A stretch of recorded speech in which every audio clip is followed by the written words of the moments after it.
কিসের বিশেষ বিবেচনায় 5-6 সেশনের শিক্ষার্থীদের সিট দেওয়া হলো? একটু ভদ্র হও, আমরা এইভাবে কথা বলতে পারবো না। নো, কে কেন সিট পাচ্ছে, কয়জন আবেদন করছে, তাদেরকে কোন কারণে সিট দেওয়া হয়েছে, ডিটেইল ওয়েবসাইটে পাইতে চাই। না, আমি তোমাদের দাবির প্রতি আন্তরিক, এটা বারবার বলেছি, আন্তরিক। উনি প্রথম মিটিং কথা বাড়ায় না। আলোচনা না স্যার, আলোচনা হবে। যেটা নরমালি না জেনে কথা বলি। ঢাকা বিশ্ববিদ্যালয় কিন্তু আবাসিক বিশ্ববিদ্যালয় না, একমাত্র আবাসিক বিশ্ববিদ্যালয় জাহাঙ্গীরনগর বিশ্ববিদ্যালয়। ঢাকা বিশ্ববিদ্যালয়ে আবাসিক সুবিধা আমাদের শতভাগ দেওয়া সম্ভব নয়। সেই জায়গা থেকে আমরা সিট দেওয়ার পরে ক্লাস শুরু করবো, এটা এখন জাহাঙ্গীরনগর সম্ভব। আমার বিশ্ববিদ্যালয়ে সম্ভব না, তাহলে একাডেমিক কার্যক্রম বন্ধ রাখতে হবে। স্যার আপনি বিশ্ববিদ্যালয় অভিভাবক হিসেবে দায়িত্ব, আমি দায়িত্ব তোমাদের প্রতি আমি সহানুভূতিশীল, কিন্তু তুমি এভাবে যদি বলো যে আমাকে এটি ঘোষণা দেবেন, বন্ধ রাখবেন, এই কথাটা আমি একমত হতে পারবো না। হ্যাঁ, আবাসন বৃত্তি ব্যাপারটা সময় লাগে, মোসাম্মেদ, এটাও এটা তো চালু সময় হতে গেলে লাগে। আমার সময় লাগবে, টাকা লাগবে। টাকা আমার কাছে নাই। আমার সবকিছু আটকে আছে কোথায় স্যার? ব্যবস্থা আজকে করে কালকে না স্যার, টাকাও তো স্যার বাজেট তো স্যার আসছে স্যার। না না না, আমি এটা খবর নিয়েছি, আমার বাজেট নাই আমার কাছে, বাজেট নাই। স্যার এটা ব্যবস্থা করাটা স্যার আপনাদের, এটাই তো স্যার। তাহলে তো আবাসিক বিশ্ববিদ্যালয় বলে হয়ে যায়। বাবা, আমি বলছি যে যদি তুমি বলো যে না আমি আপনি ক্লাস শুরু করার আগে আমাকে সিট দেবেন, টাকা দেবেন, তাহলে তো তাহলে ওকে ভর্তি নেবেন না স্যার? তাহলে তো আবাসিক স্যার আপনি একটা ছেলেকে এটা আবাসিক বিশ্ববিদ্যালয় না। আপনার শিক্ষার্থী থেকে রংপুর থেকে নিয়ে আসবেন ছাত্ররা দিয়ে। আর এখানে তুমি কই থাকবে আমি জানি না, কই থাকবে আমি জানি না। এভাবে তো হয় না স্যার। তাহলে এটাকে আগে গভর্নমেন্টের কাছে বলো, তাদেরকে একটা আবাসিক বিশ্ববিদ্যালয় ঘোষণা করো। আবাসিক বিশ্ববিদ্যালয় করার পরে আমরা দাবি জানিয়েছি।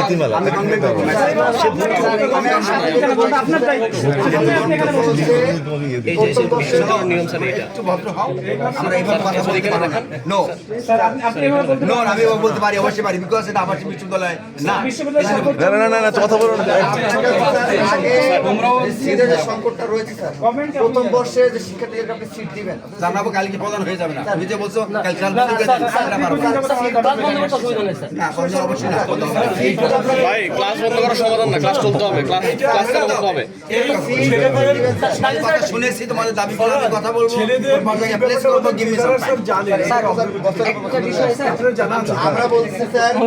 আমরা বলতেছি স্যার, যে কয়টা সিট প্রথম বর্ষের শিক্ষার্থীরা পাবে, সিট তো নাই একেবারে জানাই তা তো না।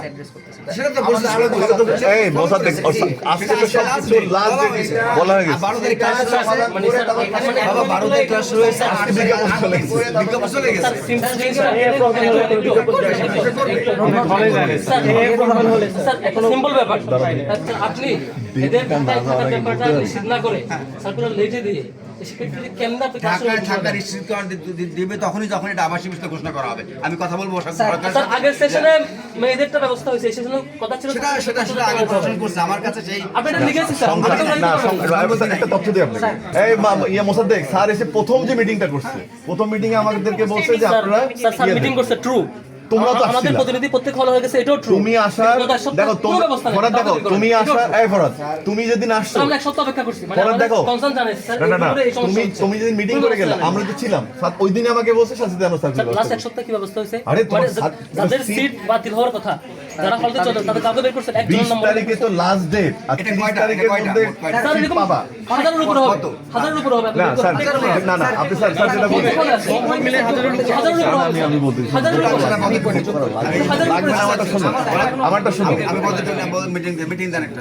হাজারের উপরে স্যার। না স্যার সেইটার মধ্যে ক্লেম করছে আলাদা করে আমরা 20 তারিখে দিয়েছি, 30 তারিখের মধ্যে ডাটা চলে 30 তারিখের মধ্যে চলে যাবে। অলরেডি তো বলছি তো এটা ডাটা সহ আসবে। ডাটা সহ আসবে।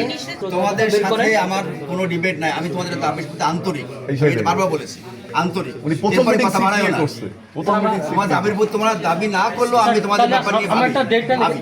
এটা শুনতে চাই স্যার, আগামী কয় তারিখের মধ্যে সেটা আমার অনুষ্ঠানিক মিটিং। তাদের সিট ক্যান্সেল হওয়ার কথা, হল ছেড়ে দেওয়ার কথা, এটা নিশ্চিত হবে শতভাগ।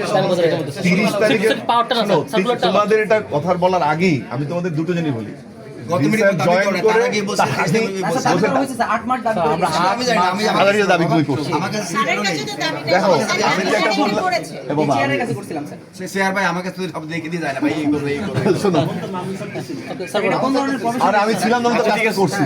সেটা হচ্ছে যে আমরা 30 তারিখের মধ্যে স্যার প্রত্যেকটা হল থেকে ডাটা পেয়ে যাবো, এবং আজকে নোটিশে তো লাস্ট ডেট, একটা প্রবোস্টকে তো আমার বলতে গেলেও একটা আজকে 12 থেকে পরে আসলে বলতে পারি 30 তারিখের আগেই কিন্তু বড় যে করে নেবেন। হল ভিত্তিক তোমার সেশন তুমি যে ডাটাটা চাচ্ছ না তোমরা এটা তো আমাদেরও তো খুব বের করতে হবে কারণ আমি কয়টা সিট দেব বাতিল হচ্ছে কাদের সিট বাতিল হবে কয়টা দিতে পারবো এরপর আমি সিট অ্যালটমেন্টে যাব প্রত্যেক হলই পেয়ে যাবে তো না এটা এমনি অটোমেটিক না পেলে স্যার এটা যদি না পাই আরে তো সিট বের দিতে আমি করব আগে কেন বলতেছো তুমি এতদিন থাকতে থাকতে শিক্ষার্থীরা বিশেষ বিবেচনায় ভর্তি হচ্ছে এটার ব্যাপারে সিটের ব্যাপারে প্রভোস্ট স্ট্যান্ডিং কমিটির মিটিং এ সিদ্ধান্ত হবে এটা আমরা অনেক আগে থেকে শুনে আসছি এবং এরপরে না এটা মিটিং বহিদিন আমরা একটা জিনিস এফএস এর তোমরা যারা আছো আপনি আন্ডারগ্রাজুয়েট পর্যায়ে দ্বিতীয়বার ও মাস্টার্স পর্যায়ে প্রথমবার পুনর্ভর্তি হতে চাইলে যেই বিশেষ বিবেচনায় শিক্ষার্থীরা ভর্তি হচ্ছেন তারা কি দ্বিতীয়বার ভর্তি হচ্ছেন নাকি প্রথমবার ভর্তি হচ্ছেন স্যার না ওটা তারা তো আমি বলি না তারা তো প্রথমবার ভর্তি হচ্ছেন না তারা দ্বিতীয়বার ভর্তি হচ্ছেন তাহলে এই যে নীতিমালার আলোকে তো তার হলে সিট পাওয়ার কথা না কিন্তু দেখা যাচ্ছে যে বিশেষ বিবেচনা এই কথা বলে তাদেরকে আগে সিট দেওয়া হচ্ছে কিন্তু প্রথমবার যারা আসলে ভর্তি হচ্ছেন প্রথম বর্ষে তাদেরকে সিট দেওয়া হচ্ছে এটা কি ধরনের নিয়ম?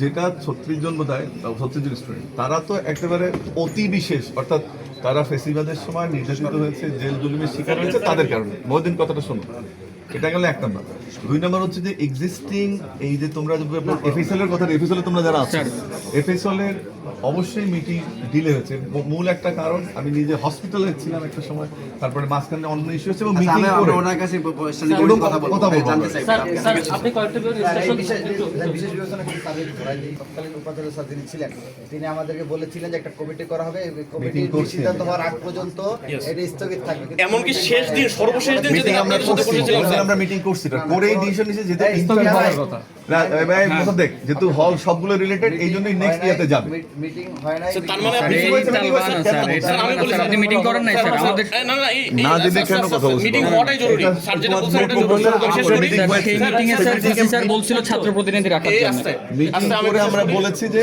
স্যার আপনি যেটা বললেন যে সিদ্ধান্তটা এখন পর্যন্ত তাহলে তাদেরকে সিট দেওয়ার ব্যাপারে সিদ্ধান্ত হয়নি না না তারা তো বিশ্ববিদ্যালয়ে আইন অনুযায়ী বিশেষভাবে ভর্তি হয় স্টুডেন্ট হিসেবে কিন্তু তাদের রেগুলারাইজ হয়েছে এডমিশন তারা তো সিট পাওয়ার যোগ্য ওকে তাহলে কি স্যার এটা প্রপোজ স্ট্যান্ডিং কমিটির সিদ্ধান্ত আর এই বিশেষ আরে সে তো প্রোস্টেনিং কমিটির সিদ্ধান্ত নেয় দরকার নাই তো কারণ আমরা যখন আগে আসছি স্যার স্যার বিশেষের স্যার বিষয় এটা একটু ক্লিয়ার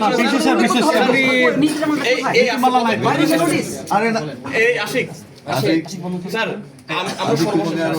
আমরা নামাজ পড়বো স্যার আমরা সর্বশেষ যেদিন আপনার সাথে মিটিং করলাম সেদিন আপনি বলেছিলেন যে এই বিষয়ে সিদ্ধান্তটা হবে প্রপোজ স্ট্যান্ডিং কমিটির মিটিং এ আপনি বলেছিলেন আশা করি আপনার মনে আছে কিন্তু আজকে বলা হচ্ছে যে এটা কোনো ডিসিশনই লাগবে না প্রপোজ স্ট্যান্ডিং কমিটির এটা রেগুলার যে নীতিমালা সেই নীতিমালায় তারা পেয়ে যাবেন কিন্তু রেগুলার নীতিমালা হচ্ছে যে দ্বিতীয়বার যিনি ভর্তি হবেন তিনি পাবেন না এটা কি রেগুলার ডিসিশন আবার স্যার আপনি বলতেছেন রেগুলার আবার আপনি আপনার মতন স্যার বানাচ্ছেন আপনি একবার বলছেন রেগুলার নীতিমালায় তারা সিট পাবেন আবার বলছেন তারা অতি বিশেষ যুবলীগের যুবদলের পোস্টে এটা কিসের বিশেষ বিবেচনায় দেওয়া হলো আমার শিক্ষার্থীরা রাস্তায় ঘুমায় আর এখানে কিসের বিশেষ বিবেচনায় 5-6 সেশনের শিক্ষার্থীদের সিট দেওয়া হলো স্যার সেটা জবাব দিতে পারলেন না বললেন যে নিয়ম অনুযায়ী না না নিয়মটা দেখাতে বললেন না ভর্তি হয়ে এফএইচ হলে যে নিয়ম ভঙ্গ করছে স্যার দ্বিতীয়বার রিয়েটের এটা নিয়ে তো স্যার বললেন না আপনি আমি সেটা রিভিউ করব তো বাকিরা কেন পাচ্ছে না না না স্যার আমি আপনাকে দেখাইলাম আমি আপনাকে ছবি দেখাইলাম না স্যার স্যার ফিনিশিং কথা হ্যাঁ বলুন অনেক আলাপ হয়েছে স্যার এই কনসার্নগুলো আমরা আবার ফলো আপ করতে আসবো আশা করি স্যার নোট নিয়েছেন একটু স্যার আপনাকে বলতে হবে স্যার এই যে মানে সেশন বাইন্ডিং দিয়ে ওনারা মিটিং কল করবেন সেশন বাইন্ডিং দিয়ে সার্কুলারটা সেশন বাইন্ডিং ধরে নেবেন এবং সবচেয়ে যেটা জরুরি স্যার আমরা এবারের সার্কুলার থেকে কে কেন সিট পাচ্ছে কয়জন আবেদন করছে তাদেরকে কোন কারণে সিট দেওয়া হয়েছে ডিটেইল ওয়েবসাইটে পাইতে চাই এই ইনস্ট্রাকশনটা দিয়ে দেবো স্যার এটা আমরা আলোচনা করব না আলোচনা করব না আলোচনা না স্যার নো আলোচনা স্যার আলোচনা হবে যেটা নরমালি না দিতে কথা বলুন ওটা নরমালি আলোচনা হবে তুমি আলোচনা না করে কেমন সিরিয়াস ইস্যু স্যার আপনি এটা নির্দেশনা দিয়ে দিবেন এটা আবার আলোচনা হবে মানে তখন আলোচনার হবে এটা পাস হবে না ফোরামে আলোচনা হবে সেই ফোরামে আমরা থাকবো না স্যার প্রপোজ স্ট্যান্ডিং কমিটি তুমি থাকবা কি তুমি সেটা আমি স্যার সেটাই বলতেছি আমি ওখানে থাকতে চাই না কিন্তু আপনি এই ডিরেকশনটা এখান থেকে দিয়ে দেন কারণ আমি তো দেখালাম একবার তিনি রেগুলার ভাবে সিট পাচ্ছেন আবার অতি বিশেষ বিবেচনায় সিট পাচ্ছেন এই ডাবল স্ট্যান্ডার্ড কেন তোমাদের কথাগুলো আমি সব শুনছি আমি একটু আমাদের সাথে বসে নেই সবার সাথে 30 তারিখে বল। বিভিন্ন হলের কথা বলছে তো সব হলের সাথে আমার খবর নিতে হবে আমাদের কাছে মনে হচ্ছে যে বিশ্ববিদ্যালয়টার উপাচার্যের চেয়ে প্রবন স্ট্যান্ডিং কমিটিটাই চালাচ্ছে উপাচার্যের ভায়োলেট করে অনেক ক্ষেত্রে এমন হচ্ছে। ভাবছো কেন তাও বুঝছি না এখনো এটা স্যার একটু আমরা ভাবতে বাধ্য হচ্ছি স্যার।